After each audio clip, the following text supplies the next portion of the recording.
Bueno, hermanos, un placer una vez más estar con ustedes para continuar. Vamos a terminar hoy con el el capítulo 6 del Evangelio de Juan.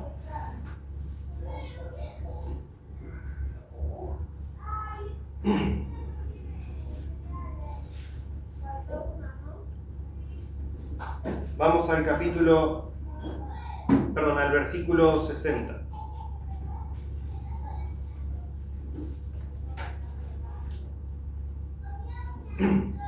¿Ya todos lo tienen? Bien. Amén. Al oírlas, muchos de sus discípulos dijeron: dura es esta palabra, ¿quién la puede oír? Sabiendo Jesús en sí mismo que sus discípulos murmuraban de esta, les dijo: ¿esto os ofende? Pues qué, si vierais al Hijo del Hombre subir a donde estaba primero.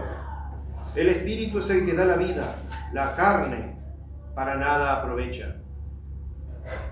Las palabras que yo os he hablado son espíritu y son vida, pero hay algunos de vosotros que no creen. Porque Jesús sabía desde el principio quiénes eran los que no creían y quién le había de entregar. Y dijo: por eso he dicho que ninguno puede venir a mí si no le fuere dado del Padre. Desde entonces muchos de sus discípulos volvieron atrás y ya no andaban con él. Dijo entonces Jesús a los 12: ¿Quieres acaso iros también vosotros?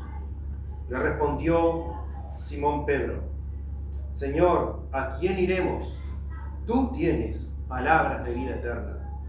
Y nosotros hemos creído y conocemos que tú eres Cristo, el Hijo del Dios viviente. Jesús le respondió: ¿no os he escogido yo a vosotros los 12? Y uno de vosotros es diablo. Hablaba de Judas Iscariote, hijo de Simón, porque este era el que le iba a entregar y era uno de los 12. Bueno, vamos a orar.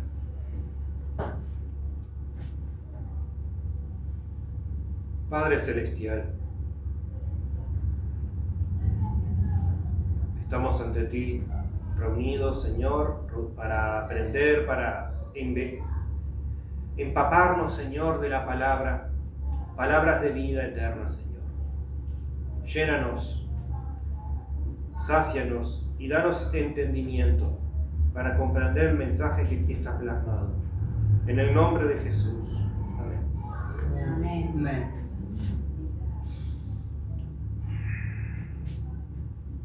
Bueno, entonces, el gran contexto de Juan, capítulo 6. Jesús predica en un monte y al final de la predicación alimenta a 5.000 personas con solo 5 panes y 2 pescados. Esa noche los discípulos se van sin él y en medio de la tormenta los alcanza caminando por las aguas. Y al día siguiente la gente que había venido a oír sus palabras oye que decir que él estaba predicando en la sinagoga de Capernaum y los va a buscar. Allí Jesús declara ser el pan de vida.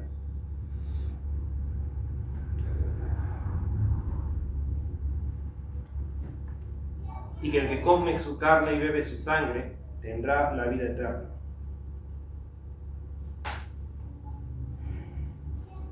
Dice el versículo 55, dice: porque mi carne es verdadera comida y mi sangre es verdadera bebida. El que come mi carne y bebe mi sangre, en mí permanece y yo en él. Como me envió el Padre viviente y yo vivo por el Padre, asimismo el que me come, él también vivirá por mí. Este es el pan que descendió del cielo, no como vuestros padres comieron el maná y murieron. El que come de este pan vivirá eternamente. Ahora, y este es el mensaje al que se refiere el Señor en el versículo 60 cuando dice: al oírlas, muchos de sus discípulos dijeron: dura es esta palabra, ¿quién la puede oír?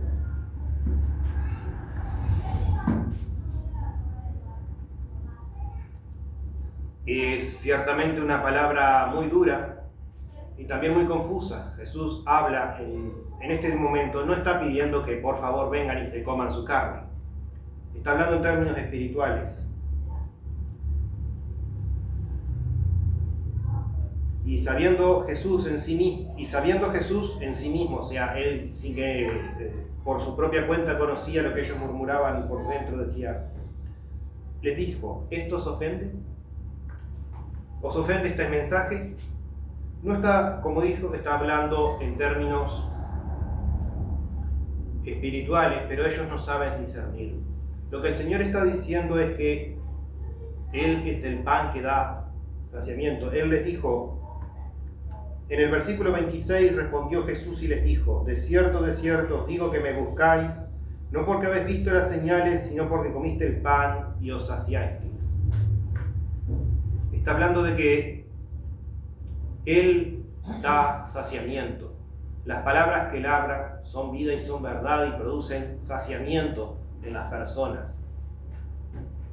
Pero estas personas, y ellos se dan cuenta que muchos de ellos lo están buscando porque aún tienen hambre.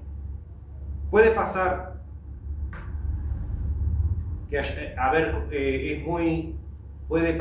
pásase, que conocemos a Dios, pero no nos dejamos llenar, no lo tomamos dentro de nosotros.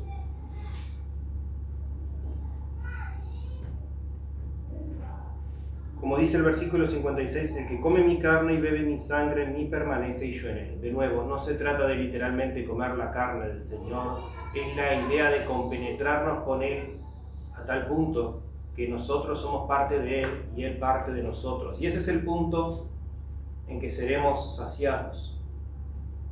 A veces mucha gente viene al Señor, pero no todos son saciados porque no están dispuestos a entregarse de esa manera.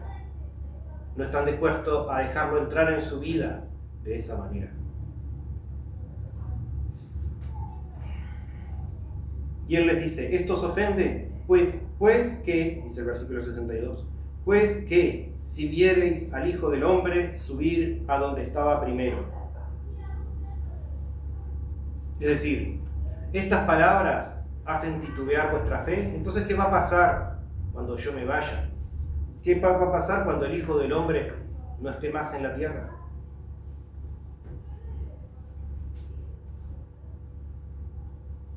El Espíritu es el que da vida, la carne para nada aprovecha. Las palabras que yo os he hablado son espíritu y son vida. De nuevo está diciendo que lo importante acá es el mensaje. Las palabras que están hablando son palabras de vida, son espíritu y son vida. La vida está en las palabras, en el mensaje. La carne no tiene ningún provecho, la carne no va a perdurar, la carne se va a pudrir, incluso el cuerpo del Señor. Fue un cuerpo que tomó para venir a darnos este mensaje. Pero hay algunos de vosotros que no creen, porque Jesús sabía desde el principio quiénes eran los que no creían y quién le había de entregar. Tenemos que analizar nuestras vidas a menudo. La Biblia nos llama una y otra vez a que estudiemos nuestra fe. ¿Por qué creemos? ¿Hasta dónde nos comprometemos?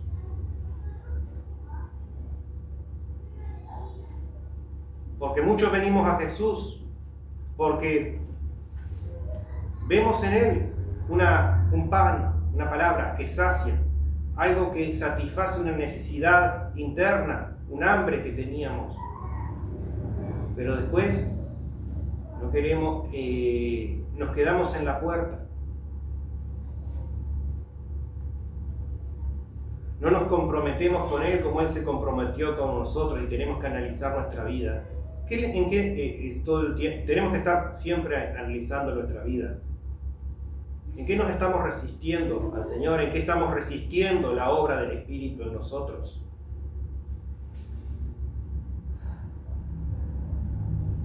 Y esto es una tarea constante y continua. Tal vez hoy estamos bien, Pero las pruebas, los momentos de sequedad espiritual vienen porque los seres humanos no somos constantes. Perdemos nuestro gozo, perdemos nuestro ímpetu, nos dejamos distraer por el mundo, por nuestras preocupaciones.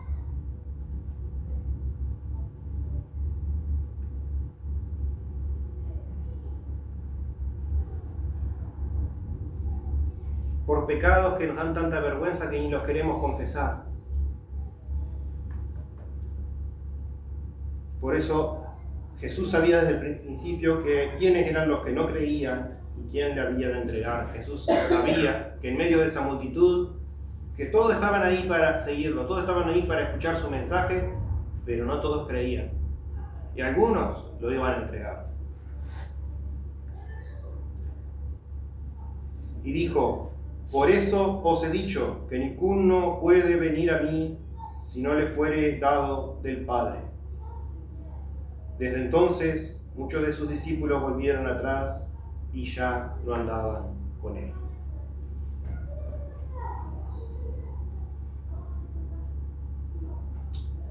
Es un hecho que la redención es un acto divino y obra solamente por la voluntad de Dios, no por la de los hombres. Dios pone en nosotros el querer y el hacer y nos capacita para seguir a Cristo y servir a Él y aceptar el Espíritu en formas que no podríamos solo con nuestra conciencia humana, con nuestra capacidad de raciocinio. Aunque nos demos cuenta que el Señor es bueno y que su palabra es buena, los seres humanos somos muy buenos en reconocer que hay algo bueno, hay algo que deberíamos estar haciendo y poner excusas para no hacerlo.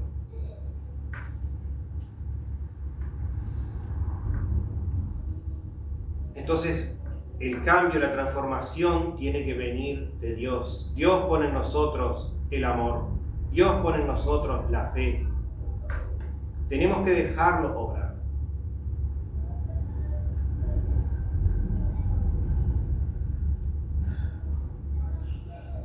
Tenemos que clamar a Él.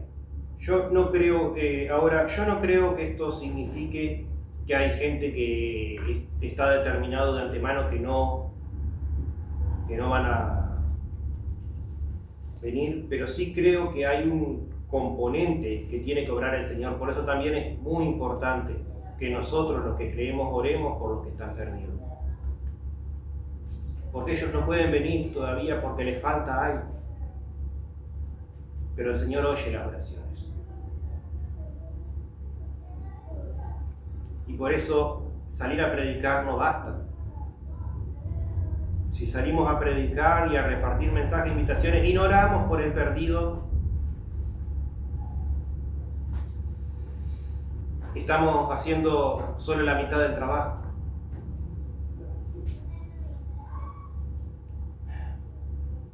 Porque a veces la gente endurece su corazón y no podemos hacerlo, y nosotros no hay nada que esté en nuestro poder hacerles cambiar.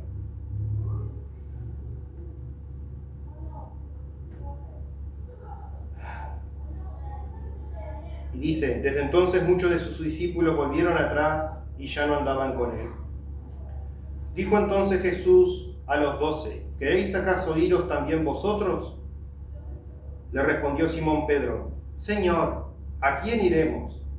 Tú tienes palabra de vida eterna.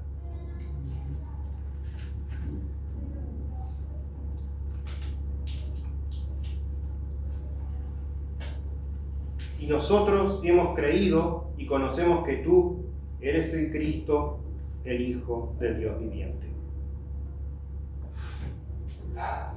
Acá Simón Pedro muestra la otra cara de la fe. Es su convicción de que este es el Señor. Es su convicción de que estas son las palabras de vida eterna, que lo inspiran a permanecer ahí, a pesar de... Porque la pregunta que dice Jesús, dijo entonces Jesús a los 12, ¿queréis acaso iros también vosotros? Da a entender que este mensaje que estaba dando también les había molestado a ellos. Es duro de oír la palabra, nadie quiere creer que es pecador. Nadie quiere creer que la salvación está más allá de las obras de uno, que uno no puede ser digno, que tiene que haber una obra de Dios, porque si no esa obra de Dios no estuviese presente en nuestras vidas, jamás llegaríamos a ser salvos por nuestra propia cuenta.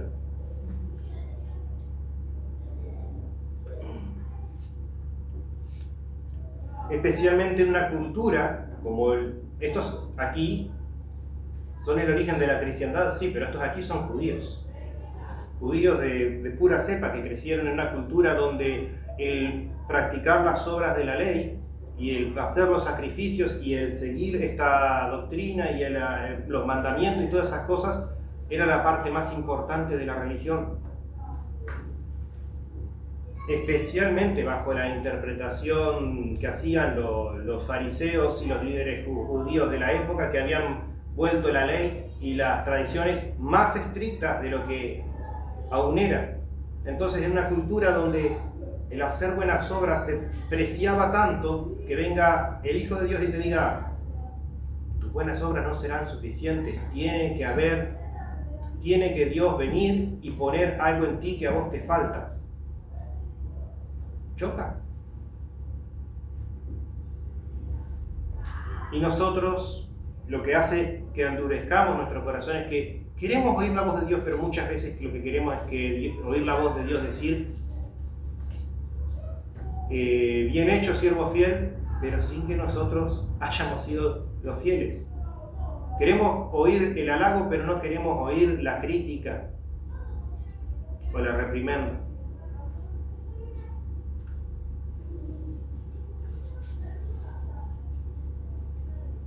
Bien al principio de este mismo libro, el apóstol Juan nos decía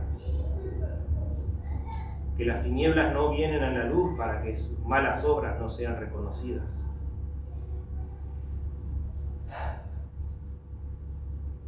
Pero Pedro reconoce que Jesús es el que tiene las palabras de vida y él quiere permanecer en este camino, aunque esas palabras sean duras de oír. Dice: y nosotros hemos creído y conocemos que tú eres el Cristo, el Hijo del Dios viviente. Jesús le respondió: ¿no os he escogido yo a vosotros los 12 y uno de vosotros es diablo? Hablaba de Judas Iscariote, hijo de Simón, porque este era el que le iba a entregar y era uno de los 12.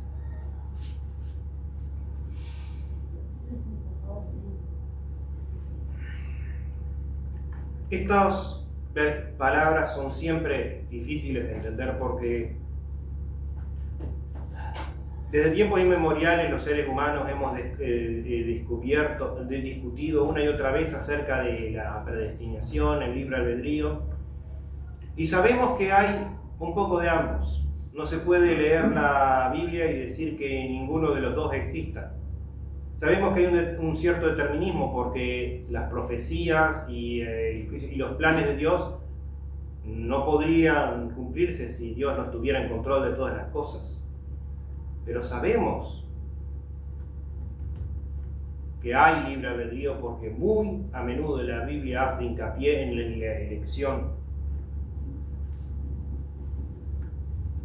Y que todos tenemos que buscar a Dios y todos tenemos que venir a Él y entregarle nuestros pecados, y pone la responsabilidad en la acción y el acto de adorar. Acá tenemos a Pedro mismo diciendo que quiere permanecer y que todos somos responsables por nuestras acciones y por nuestros actos.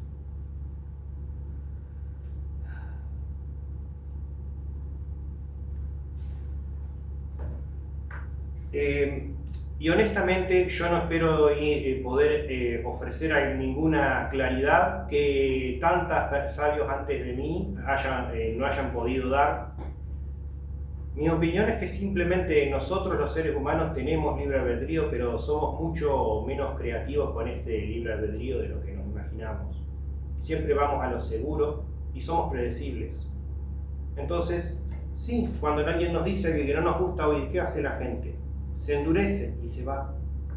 Y esto significa que Jesús puede saber que hay gente que lo va a rechazar incluso de su propio libre albedrío. No sé cómo funciona. No sé exactamente, porque yo no soy Dios, yo no tengo una perspectiva eterna, yo solo tengo la perspectiva finita. Pero sí sé una cosa: somos responsables. Desde mi punto de vista, yo sé que sí la Biblia me ha dicho una y otra vez que soy responsable de elegir al Señor. de que soy responsable de aceptar su palabra incluso cuando no me gusta o me dice cosas que son difíciles de oír. Amén, amén.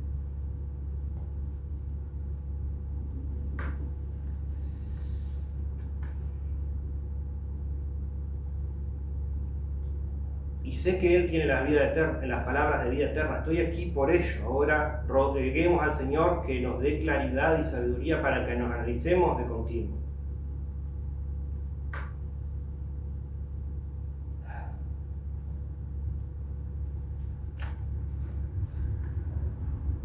Porque no podemos estar aquí tampoco porque es lo cómodo o lo que hemos visto hacer a otros o porque es por la iglesia en que venimos de tradición religiosa y tenemos que estar en una iglesia. No, tenemos que estar aquí porque estamos convencidos de que las palabras que Él habló son vida y son verdad. Amén. Y el que le falte fe para eso, pídale a Dios, que es el autor de la fe, el autor y el consumador de la fe.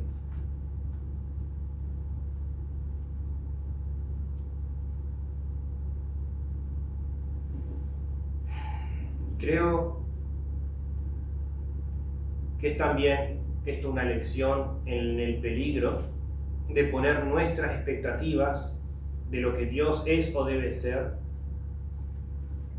por encima de lo que Dios es. Hay gente que obedece a Dios porque espera riqueza o prosperidad en la vida. Aquí teníamos que mucha gente, si volvemos al versículo anteriores,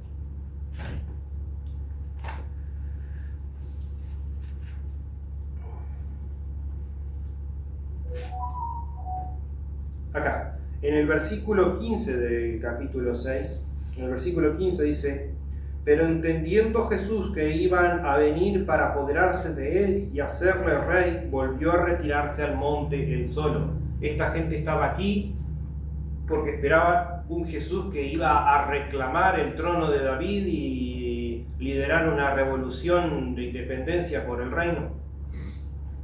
No era lo que había venido el Señor.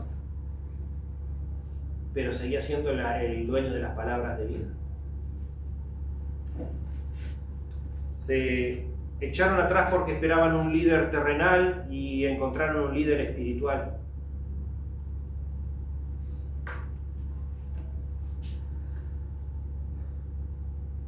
Podemos tener nuestra opinión de lo que es Dios porque como no lo tenemos aquí en persona físicamente, solo tenemos la palabra y la interpretación, vamos a tener algunas discrepancias quizás con otros hermanos,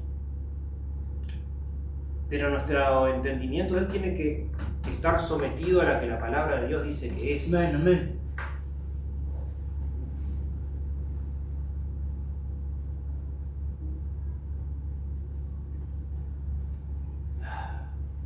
No pongamos nuestras expectativas de lo que Dios creemos que Dios es o tiene que hacer con nuestra vida, porque Él es el autor y el consumador de la fe. Él es el que trae las palabras de vida y somos nosotros los que tenemos que conformarnos a su imagen y semejanza, no tratar de conformarlo a Él a nuestra idea de lo que Él debería ser.